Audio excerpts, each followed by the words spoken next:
जी। तो जैन धर्म के बाद हम आपके लिए एक नया चैप्टर नया टॉपिक लेके आए हैं, गौतम बुद्ध का बौद्ध धर्म। तो चूंकि मैंने स्टार्टिंग में प्रारंभ में भी आपको बताया था, दोनों धर्म है वो आपके टोटल नास्तिक थे, दोनों धर्म नास्तिक थे। चूंकि प्राचीन समय में धार्मिक आंदोलन चल रहा था, तो उस टाइम कुछ आस्तिक आंदोलन आस्तिक धर्म अस्तित्व में आए।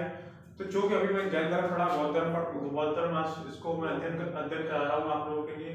तो जैन भी आपका नास्तिक था और ये जो आपका बौद्ध धर्म है ये भी आपका आस्तिक था, नास्तिक। सॉरी, आइए नास्तिक के बाद मैं लिख देता हूँ आपको, जो मैं दोनों धर्म पढ़ा रहा हूँ नास्तिक है, ठीक है।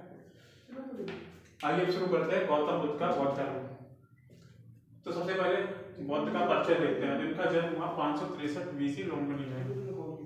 लुम्बिनी आजकल पड़ता है कपिलवस्तु के नेपाल में, ध्यान रखना नेपाल आजकल पड़ता है। काफी बार प्रश्न एग्जाम में पूछा गया कि लुम्बिनी वर्तमान में लुम्बिनी कहाँ स्थित है, तो लुम्बिनी वर्तमान में स्थित है नेपाल में। याद रखना इसका सही आंसर उत्तर प्रदेश नहीं है, ना का आप निर्धारित कर दो ऑप्शन, काफी बार पूछा गया, इसका सही आंसर है नेपाल। इनकी मृत्यु की बात करें, मृत्यु को बौद्ध धर्म में बुलाया था महापरिनिर्वाण। ये इनको प्राप्त हुआ था 483 BC कुशीनगर वही जो मल्लों की राजधानी थी, 80 वर्ष की अवस्था में। पिता का नाम शुद्धोदन, इंपॉर्टेंट है, कभी पूछते हैं कहाँ के राजा थे, तो ये राजा थे कपिलवस्तु। कौन सा कपिलवस्तु, इस पर हमने चर्चा की थी, कपिलवस्तु। इनकी माता का नाम था महामाया, ये कौली वंश की राजकुमारी थी, माता का नाम था महामाया।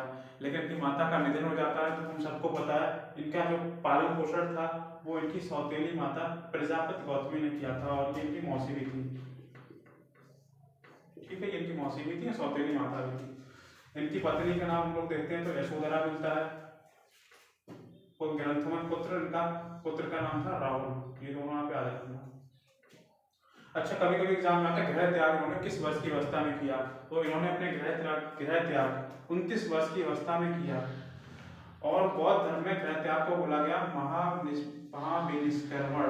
ये भी काफी बार एग्जाम में आपका पूछा जाता है, महानिष्क्रमण का मतलब है बौद्ध धर्म में गृह त्याग। जब इन्होंने गृह त्याग किया तो ये अपने साथी के साथ जाते हैं, तो उन्हें रास्ते में 4 दृश्य देखे। इन 4 दृश्यों से क्वेश्चन एग्जाम में बनता है और इनको क्रम पूछा जाता है कि सबसे पहले क्या देखा, बाद में क्या देखा। तो ध्यान रखना, सबसे पहले देखा एक वृद्ध व्यक्ति, नंबर 1। नंबर 2 देखा बीमार व्यक्ति, नंबर 3 उन्होंने देखा एक मृत व्यक्ति, और सबसे बाद चौथे नंबर पर देखा एक सन्यासी। तो इनका सही क्रम ये है जो आपसे एग्जाम में पूछा जाता है। अब आगे देखते हैं इनके लाइफ में। तो इनके प्रथम गुरु बने अलार कलाम वैशाली में। इन्होंने अलार कलाम से सांख्य की शिक्षा प्राप्त की। ध्यान रखना, ये एग्जाम में पूछा था, सांख्य दर्शन है हमारा जो वैदिक काल में पढ़ा था, तो सांख्य दर्शन की शिक्षा इन्होंने प्राप्त की अपने प्रथम गुरु अलार कलाम से। जब सांख्य शिक्षा समाप्त करने के बाद इनके दूसरे गुरु थे रोहतक रामपुत्र, ये राजगिरा के थे। इनसे इन्होंने योग की शिक्षा प्राप्त की। कंक्लूजन ले लेना चाहिए, योग की शिक्षा प्राप्त की रोहतक रामपुत्र से। सांख्य दर्शन जो है हमारा उसकी शिक्षा प्राप्त की अलार कलाम से।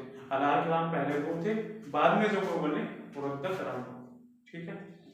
ज्ञान की प्राप्ति इनको जो होती है, जो 29 वर्ष पे कार्य के लिए ऐसे बौद्ध धर्म में बोला गया महाविनिष्क्रमण। 6 वर्ष उन्होंने कठिन तपस्या की, और वो नदी का नाम था फल्गु नदी। फल्गु या कभी कोई निर्जना नदी बोलते हैं, फल्गु नदी के किनारे 6 वर्ष, 29 वर्ष पे निकले थे, 29 से 35, अब आयु हो गई उनकी 35 वर्ष। तो 35 वर्ष की अवस्था में पीपल वृक्ष के नीचे फल्गु नदी के किनारे इनको ज्ञान की प्राप्ति हुई। एग्जाम में कभी कभी तो आपको नदी का किनारा पूछ लेते हैं, कौन सी नदी के किनारे, तो फल्गु नदी। कौन से वृक्ष के किनारे, किस वृक्ष के नीचे, तो पीपल वृक्ष। लेकिन ध्यान रहे महावीर स्वामी को सौर वृक्ष के नीचे ज्ञान प्राप्त हुआ था, और इनको पीपल वृक्ष, ठीक है। अब बात करते हैं कि बहुत सारे बाद में शिष्य बने। तो एक इनके प्रिय शिष्य थे आनंद, इनको याद रखना, ये वही आनंद है। आगे जाके आनंद इनसे बार बार आग्रह करेंगे कि सर महिलाओं को आप इसमें बौद्ध धर्म में प्रवेश करा दो, तो आनंद के आग्रह पर ही महिलाओं को बौद्ध धर्म में प्रवेश की अनुमति मिलती है।